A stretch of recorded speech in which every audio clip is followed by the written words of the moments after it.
जैसे ही हमारी heroine hazel ने उस मैजिक सर्कल को डिसिफर कर लिया था ना, तो वो लोग बाहर निकलते हैं उस हट से। वो कहती है ठीक है मैं अब इसको इंचांट करती हूँ, और तब वो मैजिक सर्कल पे इंचांट करती है और तभी रास्ता निकल आता है और वो लोग वापस से आ गए थे अपने महल में। और हमारी हीरोइन वो अपनी हट में आ गई थी, वो अपना काम कर रही थी। उसके पास तो बहुत सारे बुक्स पड़ी हुई थी। वो सोचती है मैंने तो बहुत ही ज्यादा मेहनत की है, और यहाँ पे ये सारे मैजिक सर्कल के सारे कोड पे चलते हैं, और मुझे लगा था वो कोड ब्रेक करना बहुत ज्यादा मुश्किल होगा, लेकिन मुझे कभी कोई आइडिया नहीं था। उसका नाम वहां पे रखे हुए मॉन्स्टर्स पे रखा गया था, जैसे कि कैनिबल बी, गोलम और स्लाइम। अगर मुझे पहले पता होता ना तो मैं पहले निकल जाती। लेकिन वो सोचती है कितना अजीब लग रहा था ना ग्रैंड ड्यूक के साथ एक ही फॉरेस्ट में अकेले रहना।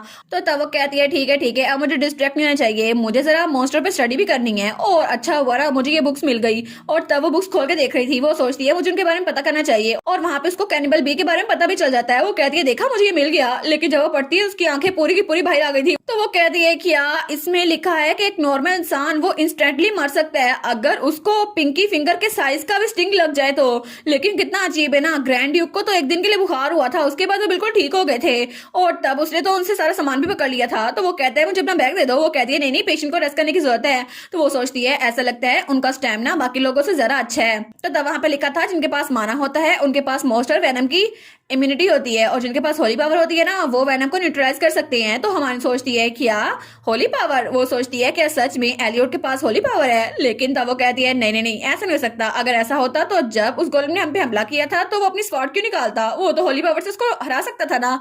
तो तब वो कहती है ठीक है मैं आगे पढ़ती हूँ। और वहां पर वो आगे पढ़ रही थी। अच्छा तो स्नेक वेनम को ऐसे डिटॉक्सिफाई करते हैं। लेकिन तब वो कहती है क्या एक स्नेक। तो तब वो वहां पर देखती है। वो सोचती है अरे हाँ स्नेक की लेग, मुझे इसके बारे में पता करना था ना। तो तब थोड़ी देर बाद यहाँ पर एक डॉल आई थी। वो कहती है मिस हेजल मैं मैजिक एसोसिएशन से आई हूँ, आपने स्नैक की लेग के बारे में इंक्वायरी की थी, लेकिन स्नैक की लेग ये तो बहुत जरा रेयर इंग्रेडिएंट है और इसके बारे में हमें कोई इन्फॉर्मेशन नहीं है। तो हवन कहती है क्या, तो वहां पे उसकी कैट और डॉग भी थी। तो तब वो कहती है लेकिन अगर आप हमें वो स्नेक की लेग दे दे तो हम उसको एनालाइज कर सकते हैं और आपको बाद में वापस दे देंगे। तो हमारी हीरो उस गुड़िया को पीछे फेंक देती है। वो कहती है लेडी इसको संभालो। तो तब उसकी बिल्ली उस गुड़िया के पास जाती है और वो गुड़िया तो रोने लग गई थी। तो हमन कहती है वो एसोसिएशन वो चाहते हैं कि यार मुझे बेवकूफ बना दें, ऐसा मैं कभी नहीं होने दूंगी। तो तब उसकी बिल्ली उस गुड़िया को खाई जा रही थी। तो हमन कहती है मैंने पूरी की पूरी लाइब्रेरी सर्च कर ली लेकिन मुझे इसके बारे में कुछ पता नहीं चला, और उनको लगता है कि स्नेक की लेग मैं उनको दे दूं। मे भी अगली बार मैं और मर्चेंट के पास जाऊंगी जो कि विलेज में है, क्या पता मुझे कोई इन्फॉर्मेशन मिल जाए। तो तब उसकी बिल्ली कहती है हेजल हेजल। वो कहती है हाँ क्या हुआ। तो उसकी बिल्ली कहती है क्या तुमने इसको सोल्व किया है, और उसके मुंह में एक कागज था। तो वो कहती है अरे हाँ इसको तो मैंने खुद मैनेज किया है, और मैंने एक हाई लेवल के मैजिक फार्मूला को डेसिफर कर लिया है, और मैं जब इतनी ज्यादा डेस्परेट थी ना तो कुछ भी पॉसिबल है। तो उसका डॉग उसके पास आया था। वो कहती है उसकी वजह से ही मुझे लगता है अब मैं एडवांस बुक पढ़ सकती हूँ। तो उसकी बिल्ली लेडी कहती है हेजल मुझे लगता है कि अगर तुम ऐसा कर पाई ना तो क्या पता हम लोग अपनी बॉडी से वापस चले जाएं। तो हमारी सोचती है सच में। तो उसका डॉग कहता है लोग कहते हैं कि जो पर्सन स्पेल को कास्ट करे वही उसको ब्रेक कर सकता है या फिर उस इंसान को मरना होगा। तो तब उसका डॉग कहता है लेकिन इसका मतलब है हमारा स्पेल अभी तक ब्रेक नहीं हुआ, तो वो इविल विच अभी तक मरी नहीं है। तो हमारी सोचती है क्या वो इविल विच। तो तब हम बिल्कुल खामोशी हो गई थी। तो वो सोचती है वो विच जो कि ओरिजिनल थी, जो कि यहाँ पर असल में रह रही थी, वो बूढ़ी विच, क्या सच में मैंने उसकी जगह ले ली है, वो जिंदा होगी। तो तभी घड़ी में 2 बजते हैं। तो उसका डॉग और उसकी कैट दोनों डर जाते हैं। तो हमारी कहती है ठीक है अब मेरा नैनी वाला टाइम शुरू हो गया है, बच्चों का लेसन खत्म हो गया, मैं चलती हूँ। तो उसका डॉग कहता है तुमने सच में नैनी की जॉब खुद ही ली है। वो कहती है हाँ बिल्कुल क्योंकि मैं करना चाहती थी ना। तो तब दरवाजा खोल के वहां पर आ जाती है महल के अंदर। तो वो कहती है मैंने कुछ ऐसा डिस्कवर किया है जो मैंने कभी कंसीडर नहीं किया था, क्या सच में वो सच में जिंदा हो सकती है वो विच।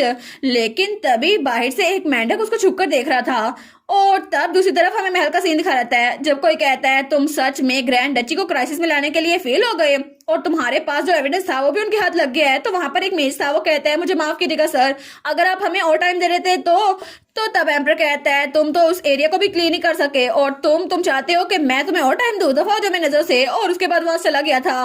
तो तब अपना सर पकड़ लेता है। तो उसकी बेटी उसके पास ही थी प्रिंसेस। वो कहती है फादर फिक्र करने की जरूरत नहीं है, अगर उनको एविडेंस मिल भी गया है फिर भी पॉलिटिकल फाउंडेशन की वजह से सब लोग उनके खिलाफ होंगे। तो तब एम्प्रेस कहती है मुझे लगता है कि फाउंडेशन बन रही है जैसे हम बोल रहे हैं। तो उसकी बेटी कहती है अच्छा आपका मतलब है ड्यूकल हाउस ऑफ मोनेट।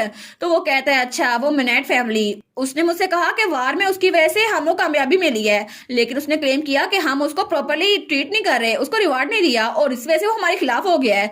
लेकिन वो जितना हमें रिजेंट करते हैं ना उतना ड्यूक की फैमिली भी करती है, और इसीलिए मुझे लगता है कि वो लोग इकट्ठे हो जाएंगे। और जैसे ही दोनों फैमिलीज के दरमियान कोई रिश्ता बनाना ड्यूक एलियोट ने वहां की बेटी के साथ शादी कर ली तो तब उनका रिश्ता और मजबूत हो जाएगा, फिर तो वो दोनों हमारे खिलाफ हो जाएंगे ना। तो प्रिंसेस कहती है आप फिक्र ना करे, जहां तक मैंने सुना है ना उन दोनों के दरमियान जो रिश्ता था ना दोनों फैमिलीज के दरमियान वो टूट रहा है उस विच की वजह से जो कि ब्लैक फॉरेस्ट में रहती थी। तो एम्पर कहता है क्या तुम्हारा मतलब है कि वो बुढ़िया? तो तब उसका बेटा प्रिंस कहता है जी मैंने उसको खुद देखा था, असल में वो इतनी बूढ़ी नहीं है, वो तो बहुत ज्यादा यंग है। और एलियोट मोनेट की बेटी के साथ खड़ा था लेकिन उसने उस विच के साथ डांस किया था और उसने तो बिल्कुल उसको किसी लवर की तरह पकड़ा हुआ था और उसने उसके शू लेसिस भी खुद ही बांधे थे। तो एम्पर कहता है और तुमने ये सब कुछ मुझे छुपा के रखा, मुझे बताया नहीं? तो वो चिल्ला के कहता है आपने पूछा ही नहीं, मैं कैसे बताता? तो क्वीन कहती है एल्बर्ट मुझे लगता है मेरे पास एक वंडरफुल आइडिया है, हमें रूमर्स को इनकरेज करना चाहिए और अगर एलियोट उस विच के प्यार में पड़ गया तो ये हमारे लिए अच्छा ही होगा क्योंकि सबको लगेगा वो एक कॉमनर से शादी कर रहा है और इस तरह हमें उनको थोड़ा सा पुश करना होगा और फिर हम उनके स्कैंडल की आग को थोड़ा हवा देंगे और इस तरह वो दोनों वो तो हमारे जाल के अंदर फंस जाएंगे ना, ये तो बहुत ही ज्यादा अच्छा होगा। और तब से चिर होता है और हमें हमारा छोटू सा लूका दिखाया रहता है, फाइनली आ गया क्यूटू पाई। वो कहता है हेजल बेबी कब आने वाला है? तो हेजल कहती है क्या क्या आने वाला है? तो वो कहता है मेरा मतलब है बेबी, मेरा मतलब है बेबी बॉय, मुझे बेबी बॉय चाहिए। तो लूना भी वहां पर बैठी थी, वो कहती है ट्विन ज्यादा अच्छे होंगे, एक बेबी बॉय और एक बेबी गर्ल। तो लुका कहता है नहीं नहीं तुम्हारा बेबी जो भी होगा वो ज्यादा क्यूट होगा हेजल। तो वो कहती है क्या किसका बेबी?